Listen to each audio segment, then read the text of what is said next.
Et toi alors, ça va? T'as parlé à ta famille? Ils t'ont sûrement dit quelque chose, comme ils me détestent tous. J'ai parlé avec eux. Écoute, Rebecca, je te promets que je me battrai pour toi. Contre tous, si nécessaire. Et ça, c'est parce que je t'aime. Je t'aime comme je n'ai jamais aimé personne. C'est très gentil, Misaël.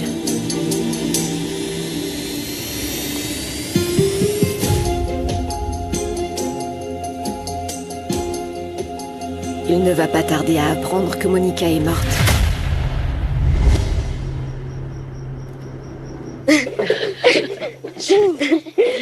Je pense qu'il est temps que les enfants aillent se coucher.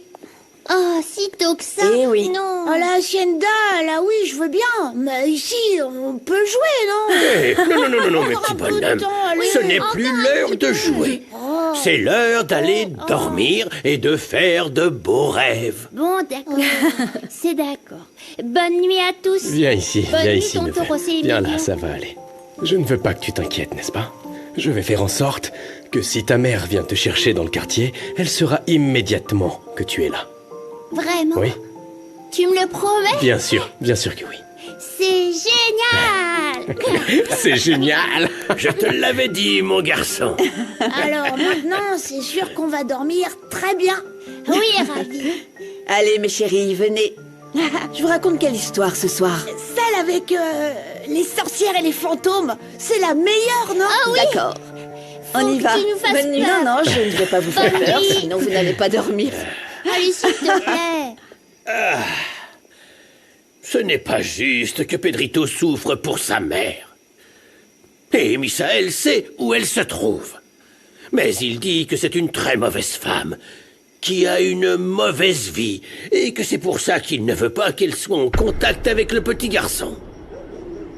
Je ne sais vraiment pas si un jour je pourrai retrouver mon Pedrito. Il paraît que cette Monica et Misaël ont pour objectif de me rendre la vie impossible. Le bon côté, c'est que tu commences à voir une petite lumière au bout du tunnel. Tu verras que même ce Misaël va devoir t'accepter comme la mère de Pedrito. Je n'attends que ça, Doris. Mais avec tout ce que cette dame a pu dire à mon fils à propos de moi, je suis sûre que maintenant mon Pedrito me déteste. Ne sois pas pressée, Vanda. Très bientôt, tu mettras tout au clair avec ton fils. Et comme Pedrito est un enfant très intelligent, tu verras qu'il comprendra très bien ce qui s'est passé il y a 8 ans. Oui, Marissa. Demain, j'irai avec Angélie pour parler à Don Emilio. Et comme c'est le boss des boss, ils vont donc devoir respecter les directives. On dit que les braves vivent jusqu'à ce que les lâches le veuillent. Eh oui. Et j'en ai assez de me laisser faire. Marre de leurs abus, de leurs mensonges. Et marre qu'ils veuillent à tout prix me séparer de mon Pedrito. J'ai besoin qu'il apprenne à mieux me connaître et lui faire savoir à quel point je l'aime. Je sais qui est la mère de Pedrito. Tu la connais? Oui, elle souffre depuis de nombreuses années pour son petit garçon en espérant aussi le retrouver. Et où se trouve cette femme? Elle fait partie des habitants du quartier. La mère de Pedrito est Vanda. Ça, c'est bien dit, ma Vanda. Nous, les femmes, nous valons beaucoup. Mais il y a des hommes qui aiment nous rabaisser et même nous ignorer. Ça, c'est parce que nous sommes naïves, trop permissives et parce qu'on ne leur met pas de limites. Parce qu'une fois que tu les laisses faire, les hommes s'y habituent et ils commencent à te maltraiter matin, midi et soir. C'est pourquoi nous devons dénoncer les abus qu'ils nous font subir et faire très attention à ce qu'ils ne posent pas la main sur nous, hein. Pour moi, le moment est venu de prendre le taureau par les cornes. Bien dit. Et pour mon Pedrito, je suis prête à tout. Eh bien, tu sais que tu peux compter sur moi et aussi sur toutes les filles de la coopérative, ma Vanda. Eh bien, moi, je suis du genre à agir, ma Vanda. Si tu veux, je t'accompagne au cas où il faudrait jeter un sort à la sorcière. Parce que tu sais quoi? Ils sont comme ça, ils se croient si méchants parce qu'ils crient beaucoup. Mais quand il s'agit de frapper, ils ne savent pas quoi faire. Oh, j'aimerais que ce soit mon Carmelo qui m'apporte une sérénade. Peut-être Primitivo, qui m'envoie une sérénade pour égayer ma vie. Allons voir. Quelle bande de prétentieux. Allons voir. Oh là là. Oh mon Dieu. Qu'est-ce qu'il y a? Me regardez pas comme ça, moi j'attends personne qui soit célibataire, marié, divorcé, personne. Ça y est, il est passé en mode romantique. C'est ce qui passe, ma Doris.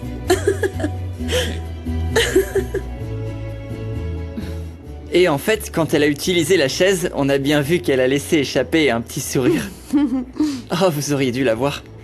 Elle était heureuse de pouvoir se déplacer avec la chaise toute seule.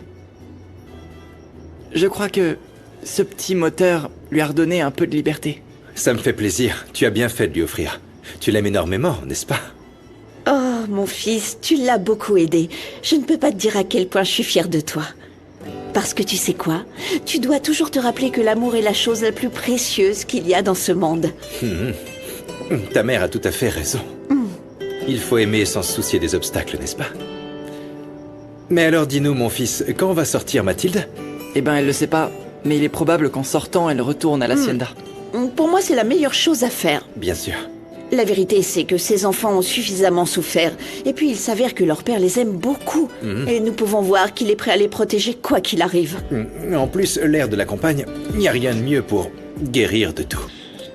C'est bien que Mathilde s'investisse beaucoup dans les thérapies et dans tout le reste. J'espère bien. Eh ben alors, Lucas, qu'est-ce qui t'arrive? Qu'est-ce que t'as? Brian est toujours en liberté. Il m'a dit qu'il s'arrêterait pas tant qu'il se sera pas vengé sur Mathilde. T'en fais pas pour ça, Lucas. J'ai entendu dire sur le marché que Brian est parti du quartier, hein? Tu es vraiment sûr de ça? Oui, oui. Quelle bonne nouvelle! Il y a un truc qui cloche. Pour moi, Brian prépare quelque chose. Je dois savoir où il se trouve, de peur qu'il poursuive son plan de vengeance. Et que moi, parce que je suis tout seul, il va faire quelque chose à Mathilde. Non. Non, non, non, non. Je comprends. Oui. Merci beaucoup, à bientôt. Qu'est-ce qu'il y a, papa? C'était qui? Je viens d'apprendre que demain aura lieu la première audience pour la demande de garde exclusive que j'ai déposée. En considération de ta santé, le juge vient à l'hôpital pour demander à toi et à Ravi votre déclaration. Papa, est-ce que t'as des nouvelles de maman? Pourquoi elle est pas venue me voir? Je ne sais pas, mon amour. Aux dernières nouvelles, la police examinait les caméras de vidéosurveillance de l'immeuble pour voir ce qui s'est passé le jour où t'es tombé. Et donc pour savoir si ta mère est responsable ou non de ta chute.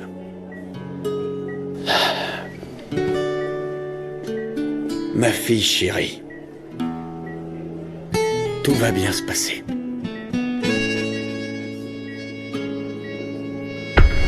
Au cas où tu ne le saurais pas, Rebecca a tué une femme. Elle fait semblant d'être amnésique pour éviter la prison. Mais quand la police le découvrira, elle saura qu'elle a obtenu le médicament avec lequel elle l'a tué. Elle finira derrière les barreaux. Écoute, tu dois me trouver ce médicament, d'accord? Mais il s'agit d'un médicament contrôlé. Il me faut une ordonnance. Alors trouve-en une. T'es pas censé être très efficace? S'ils découvrent que j'ai acheté les médicaments utilisés par Madame Rebecca, ils m'accuseront d'être complice et me mettront en prison.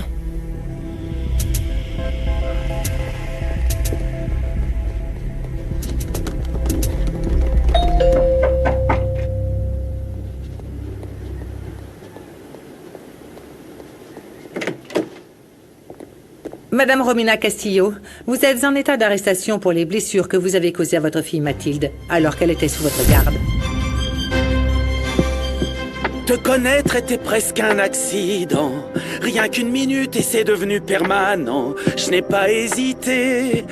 Avec ta paix, je me suis enlacé. Ah, pourquoi Doris ne sort pas? J'ai déjà chanté 3 chansons.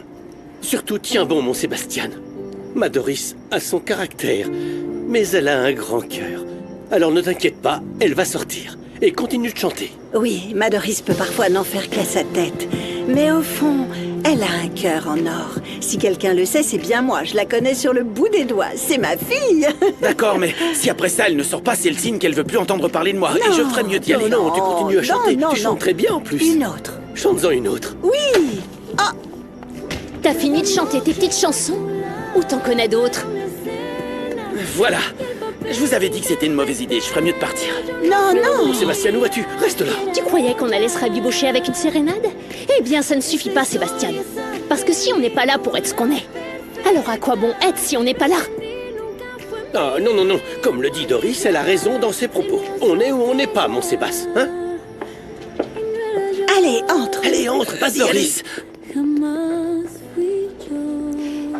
Comme tu as vite oublié tous les moments que nous avons passés ensemble, combien nous avons ri tous les deux.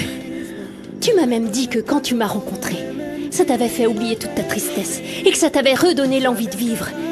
Avec moi, tu as retrouvé le sourire. Et la fois où nous avons mangé des tacos au marché. Et que tu m'as dit que c'était les meilleurs moments pour toi parce que tu étais avec moi. Tu te souviens m'avoir dit ça, Sébastien? Tu t'en souviens? je n'ai rien oublié de ce que j'ai vécu avec toi. Eh bien, on dirait que oui. Sinon, pourquoi tu m'as traité aussi mal en retour? Tu m'as vraiment maltraité. Ça ne se fait pas, Sébastien. Parce que pour être un homme, pas besoin d'avoir de l'argent ou d'être très pauvre. On est comme un homme ou on ne l'est jamais. Doris, c'est pour ça que je suis ici, comme l'homme qui souhaite te demander pardon de vive voix. Je reconnais que je me suis laissé emporter. Pardonne-moi, s'il te plaît. S'il te plaît, Doricita. Allez, écoute-le, allez. Oh, Armando, reste donc en dehors de ça. Laisse-les se débrouiller tout seuls, parce que l'amour se fait à deux. Mais pour l'amour de Dieu, Doris, ne laisse pas cet homme s'échapper, car ils ne les font pas en série. Réfléchis bien, En Doris. plus, il chante aussi très bien. Maman. Ah oui. Ok, on sait, regarde. On ne parle plus, on ne parle plus. Mais tu m'as ignoré, Sébastien. Et tu m'as même pas donné l'occasion de t'expliquer tout ce qui s'est passé. Je ne t'ai pas utilisé comme l'a dit Rebecca, et ensuite je voulais t'expliquer... Doris, s'il te plaît. Laissons le passé derrière nous et prenons un nouveau départ. Je te promets qu'à partir de ce soir, je vais consacrer ma vie à te rendre heureuse. Est-ce que tu parles sérieusement? Très sérieusement.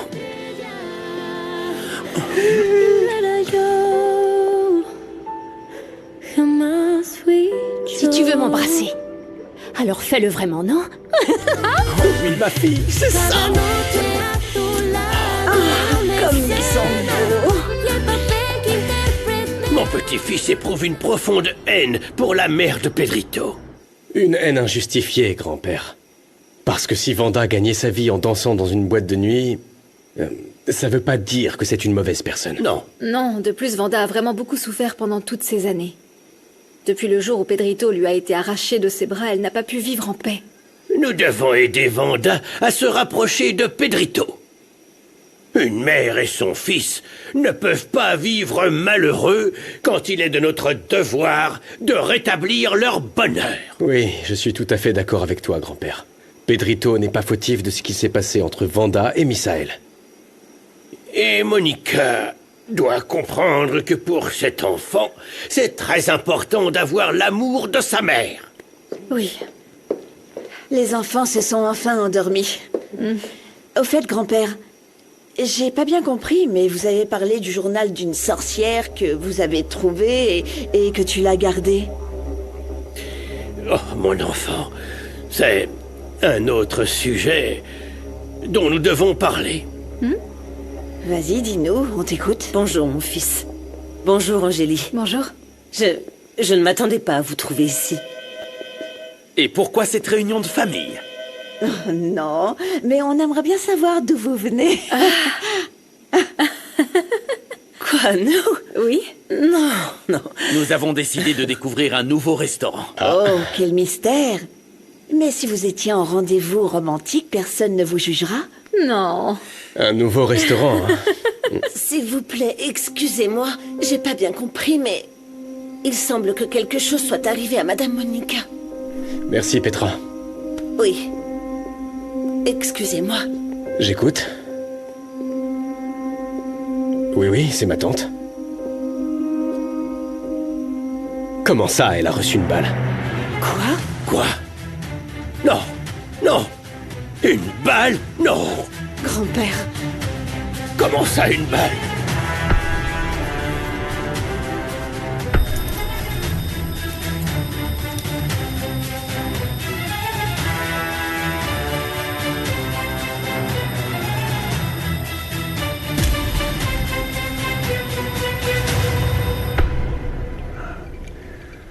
Rebecca, je veux que tu te sentes bien à mes côtés. Que tu me fasses confiance. Mais, s'il te plaît, ne sors plus comme ça. Ça ne se reproduira plus. Je te le promets. Et tu faisais quoi dans ce quartier toute l'après-midi? Rien, comme je t'ai dit, je voulais aller à l'endroit où je suis censée avoir grandi, pour voir si je me souvenais de quelque chose de mon passé. Et quelles sont les choses de ton passé dont tu veux te souvenir dans cet endroit? Attends un peu. J'écoute. Comment ça, ma mère s'est fait tirer dessus? Mais qu'est-ce qui s'est passé? Où est-elle? Dans quel hôpital est-elle soignée? Bon sang, Monica n'est pas morte. Est-ce qu'elle t'a dit qui lui a tiré dessus?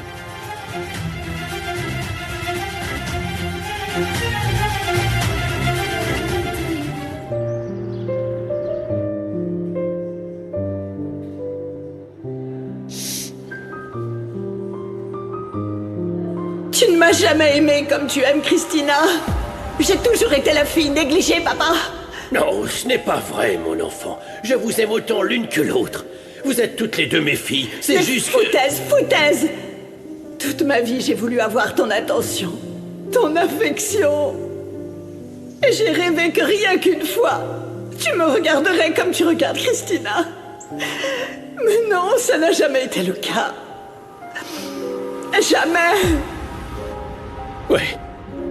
Je suis coupable du caractère de Monica. Avec mon indifférence. J'ai réussi à faire d'elle une femme égoïste. Et pleine de rancœur et de jalousie. Avec une ambition insatiable. S'il te plaît, Amalia. Mon Dieu, je ne veux pas que ma fille souffre. Ne l'abandonne pas. Grand-père. Dans ces moments de santé instable. Grand-père, s'il te plaît, calme-toi. Calme-toi, grand-père. Ce n'est pas bon pour toi d'être comme ça. Tout est ma faute, José Emilio. Je n'ai pas su être le père dont Monica avait besoin. J'avais tort concernant ma fille. C'est pourquoi elle n'a jamais pu être heureuse. C'est moi le coupable. Grand-père. Non, grand-père. Calme-toi, ça va aller.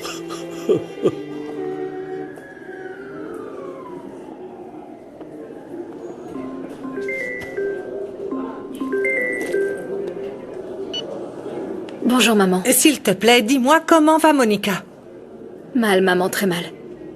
En ce moment, Monica lutte entre la vie et la mort. J'espère que Monica finira par mourir. Cette sale garce doit mourir. Mon Seigneur, la vie de ma sœur est entre vos mains. Sauvez-la, s'il vous plaît. C'est tout pour l'instant, Gabriella. Merci beaucoup. Je savais que tu te promenais en cachette avec Christina et que tu me regardais à peine. Alors, j'avais pour objectif de te faire boire. Cette nuit-là, c'était facile, très facile de te séduire et de tomber enceinte. Je me souviens encore du visage de Christina. Quand je lui ai dit que j'allais t'épouser, elle était terrifiée, pathétique, vraiment. Comme tu peux le constater. C'est à moi que tu dois ta misérable vie. Seulement à moi, Adolfo.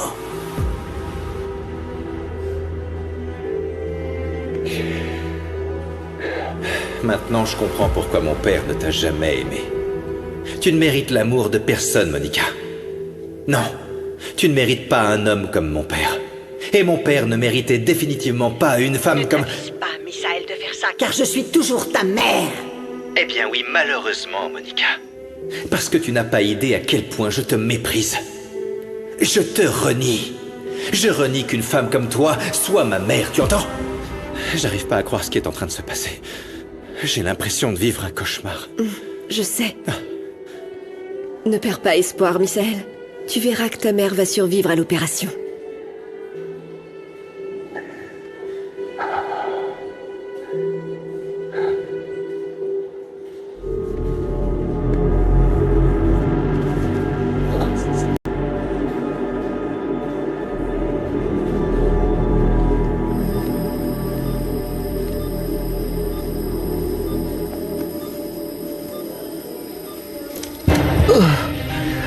Mon fils. Je dois voir mon fils. Je dois le sauver de cette satanée femme. Mon fils!